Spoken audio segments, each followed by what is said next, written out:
25 ফেব্রুয়ারি 2009 সকাল 9:30টা। ঢাকার পিলখানায় হঠাৎ শুরু হয় গুলির শব্দ।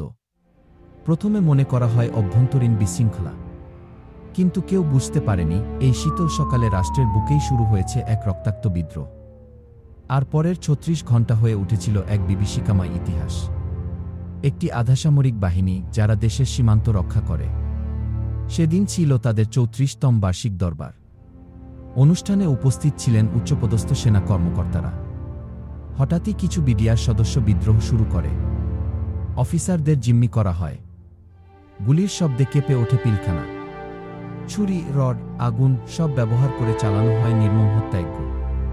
৭৪ জন সেনা অফিসার, প্রায় সবাই ছিলেন সেনাবাহিনী থেকে নিয়োজিত। তাদের অনেককেই গলা কেটে, পুড়িয়ে বা গণকবরে ফেলে হত্যা করা হয়। কিছু পরিবার আজও জানে না তাদের প্রিয়জনের শেষ মুহূর্তটা কেমন ছিল। অনেক অফিসারের স্ত্রী ও সন্তানদেরও জিম্মি করা হয়েছিল। ভিতরে চিৎকার, বাইরে আতঙ্ক। রাষ্ট্র তখন স্তব্ধ, প্রশাসন সিদ্ধান্তহীন। সেনাবাহিনী প্রস্তুত, কিন্তু নির্দেশ আসে না। প্রধানমন্ত্রী শেখ হাসিনা বিদ্রোহীদের আত্মসমর্পণের আহ্বান জানান। ধীরে ধীরে থেমে যায় গুলির শব্দ। কিন্তু যখন পিলখানার ভেতরকার চিত্র প্রকাশ পায়, তখন গোটা দেশ স্তব্ধ হয়ে যায়। ড্রেন থেকে উদ্ধার হয় রক্তাক্ত লাশ। পুড়ে যাওয়া ঘর, ছিন্নভিন্ন ইউনিফর্ম, আর বাতাসে ভেসে বেড়ায় দগ্ধ মানুষের গন্ধ। বিদ্রোহ থেমে গিয়েছিল, কিন্তু রেখে গিয়েছিল ৭৪টি নিথর দেহ, এক বুক রক্ত, আর অসংখ্য প্রশ্ন। শুরু হয় তদন্ত, শুরু হয় বিচার।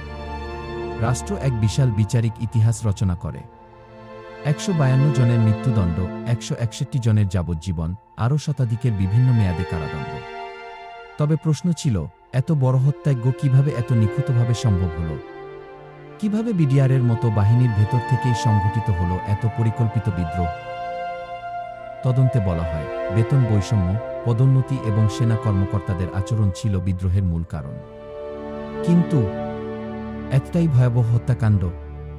একজন অফিসারের চোখ তুলে নেওয়া হয়, আরেকজনকে আগুনে পুড়িয়ে ফেলা হয়। এসব কি শুধুই ক্ষোভ? অনেকে বলেন বিদ্রোহ ছিল না, এটি ছিল অভ্যন্তরীণ শত্রুদের প্ররোচিত পরিকল্পনা। সেনাবাহিনীকে দুর্বল করা, নতুন সরকারকে চাপে ফেলা, এমন কিছু লক্ষ্য ছিল এ ঘটনার পেছনে। আরও বলা হয়, বিদ্রোহীদের ভেতরে ছিল বহিরাগত প্রশিক্ষণপ্রাপ্ত ঘাতক দল। তারা পরিকল্পিতভাবে সেনা অফিসারদের হত্যা করেছে। তদন্তে কিছু মোবাইল কল, নির্দেশনামূলক বার্তা ধরা পড়েছিল, কিন্তু সেই প্রমাণগুলো জনসম্মুখে আর আসেনি। তাহলে প্রশ্ন থেকেই যায়, আসল পরিকল্পনাকারী কে, কারা নির্দেশ দিল, আর কারা ছিল পর্দার আড়ালে? হয়তো সেই উত্তর আজও লুকিয়ে আছে পিলখানার ইটের ফাঁকে, অপ্রকাশিত তদন্ত রিপোর্টের ভাঁজে বা কোনো নিঃশব্দ চোখের ভেতর। পিলখানার সেই বিদ্রোহ আজও বাংলাদেশের ইতিহাসে একটি রক্তাক্ত ছাপ। রাষ্ট্রের ভিতরে রাষ্ট্র, সেনা ও আধাসামরিক বাহিনীর মাঝে ভেতর থেকে রক্তক্ষরণ। ৭৪টি পরিবার আজও দিন গোনে, হয়তো কোনো দিন সত্যটা জানবে, হয়তো কোনো দিনই না। আর আমরা যারা আজ নিরাপদ, তাদের উচিত এই ঘটনাগুলো মনে রাখা। কারণ ইতিহাস ভুলে গেলে এমন ভয়াবহতা ফিরে আসতে বেশি সময় লাগবে না। দেখা হবে পরবর্তী কোনো ভিডিওতে। ততক্ষণ পর্যন্ত ভালো থাকুন, সুস্থ থাকুন, আর সদা সতর্ক থাকুন।